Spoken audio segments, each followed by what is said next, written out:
আর 5টা দিনের মতোই দিনটা শুরু হয়েছিল জম্মু কাশ্মীরের অন্যতম জনপ্রিয় টুরিস্ট স্পট পেহেলগাঁওয়ে।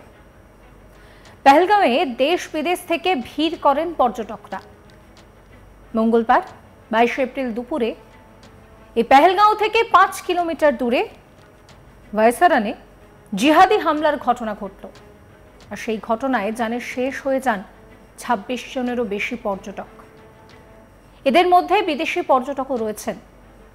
আহতের সংখ্যা 50-এরও বেশি। যদিও মৃতের সংখ্যা আরও বাড়ার আশঙ্কা রয়েছে, কারণ আহতদের মধ্যে অনেকেরই অবস্থা আশঙ্কাজনক। এই ভয়ঙ্কর নৃশংস হামলার দায় স্বীকার করেছে পাকিস্তানের নিষিদ্ধ জিহাদি সংগঠন লস্কর-ই তৈবার শাখা সংগঠন টিআরএফ। এই ঘটনার পর সোশ্যাল মিডিয়ায় বহু ভিডিও আসতে শুরু করেছে। জানা গিয়েছে পুলিশ ও সেনার ছদ্মবেশে জিহাদিরা আসে। ওই সময় ঘাসে ঘেরা ভাইসারানে একেবারে ঘরোয়া মোডে ছিলেন পর্যটকেরা। প্রিয়জনদের সঙ্গে কেউ তখন হয়তো ভেলপুরি খাচ্ছিলেন, কেউ সেলফি তুলছিলেন। এই সময় হঠাৎই কয়েকজন জিহাদি স্বয়ংক্রিয় আগ্নেয় অস্ত্র থেকে এলোপাথারি গুলি ছুটতে শুরু করে, যার ফলে কোনো কিছু বুঝে ওঠার আগেই অতর্কিতের এই হামলায় জানে শেষ হয়ে যান বেশ কয়েকজন পর্যটক। দেখুন।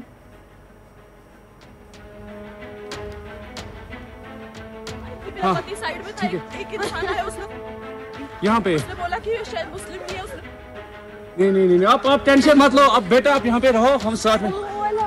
मैडम ये जो भहीद साहब है प्रेसिडेंट, आप टेंशन मत लो। मेरे बच्चे का बच्चा लो। हम बचा देगा, कोई बात नहीं। भैया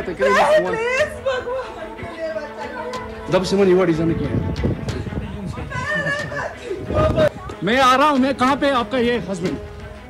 क्या हुआ इसको, क्या हुआ? Okay, don't worry. You okay? You need a water, sir? Sir, we'll manage. Just ask for help. Okay, you first you give the hands water, drop of water. Take a drop of water, sir.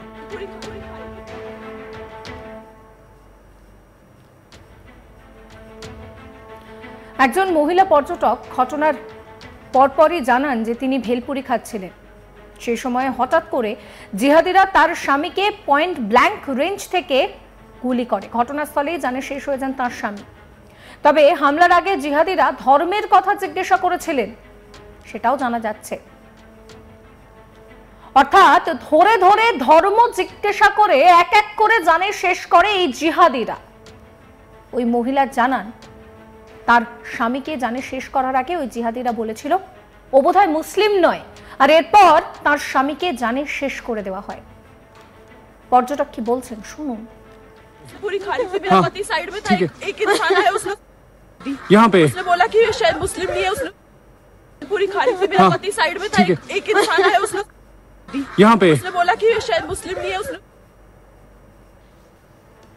আরেক পর্যটক বলছেন যে এখানে জিহাদি হামলা হয়েছে, আমরা অল্পের জন্য রক্ষা পেয়েছি। তার কথাও শোনাবো আপনাদের। यहाँ पर अटैक हुआ आतंकवादियों का, हम लोग बाल बचे हैं, मगर परमात्मा रक्षा करेगा।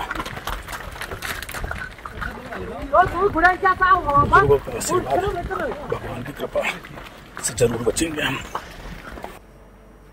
আক্রান্ত আরেক পর্যটক বলছেন যে আমাদের বলা হচ্ছিল আগ্নেয় অস্ত্র চালানো হচ্ছে, আপনারা চলতে থাকুন, থামবেন না। পেছন থেকে ধাক্কা দেওয়া হচ্ছিল, আমরা পড়েও যাচ্ছিলাম।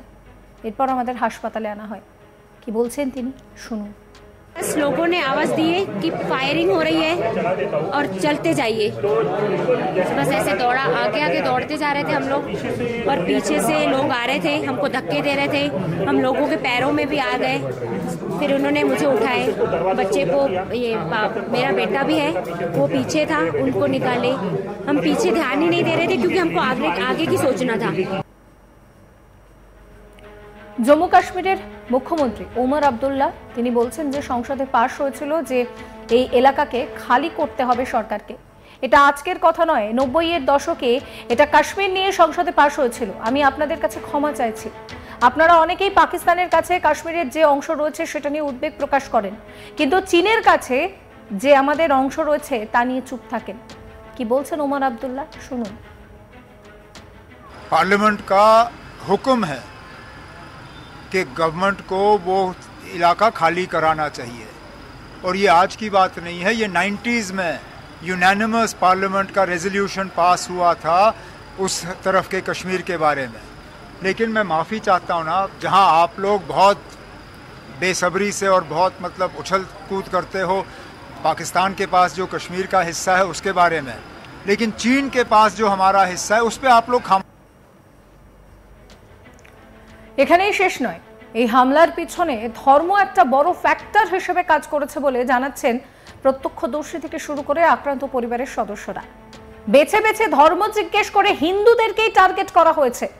এমনকি হিন্দুদেরকে জানে শেষ করার আগে নাকি হিন্দু পর্যটকদের আজান দিতে বাধ্য করা হয়েছে, সেই বিষয়টাও জানাচ্ছেন প্রত্যক্ষদর্শীরা।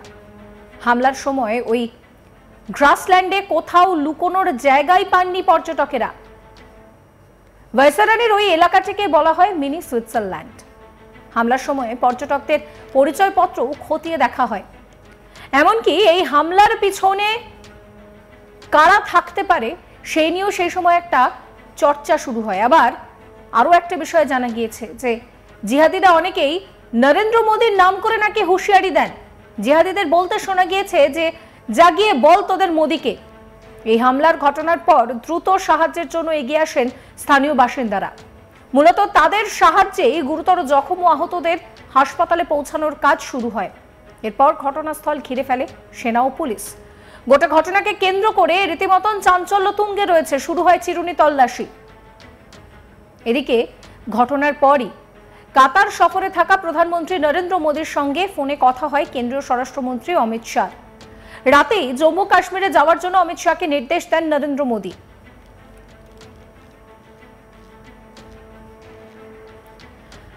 এই নিয়ে আমার কলিগ মীর ফরিদ কি রিপোর্ট দেখাচ্ছেন দেখুন। India Today team is the first media network, news network to reach ground zero by Saran. This is the exact place of yesterday's carnage. As you can see, this is the Baisaran Meadow. It took us almost 1 hour trek through treacherous terrain to reach this particular location. As you can see, these are the chairs which you could see in yesterday's videos that went viral, videos that were taken by the Ghodewalas, Poniwalas or the tourists. It was absolute carnage, mayhem, heart-wrenching scenes, spine-chilling scenes where the complete landscape was littered with dead bodies. Now, right now, we've been told that the death count has risen to 28, including 27 non-locals. 1 local have been killed, while 20 others are injured. Right now, there is an operation that is ongoing. The Army, Indian Army, 3 Rashtriya Rifles, along with the para commandos, SOG of the police, CRPF, whatever resources they have pooled in to ensure that they launch an effective search and combing operation. Because I'll ask Muzaffar to show you, from that side we've been told that this group, Falcon Squad of the TRF or the Lashkar, they came in, they were in army fatigues. The tourists initially thought that it is the Indian Army, they mistook them as Indian Army, but then suddenly they started firing from point blank range. People were shot in the head from very close range, and first, as we have been saying, their religious identity was ascertained, and then they were shot.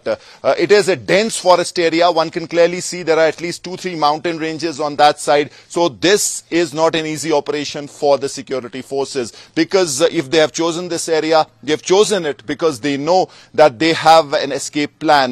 It will take time for the security forces to react, to reach this location, at least 1 hour reaction time, because you have to come on foot, on horses, or ATVs. So they took their time.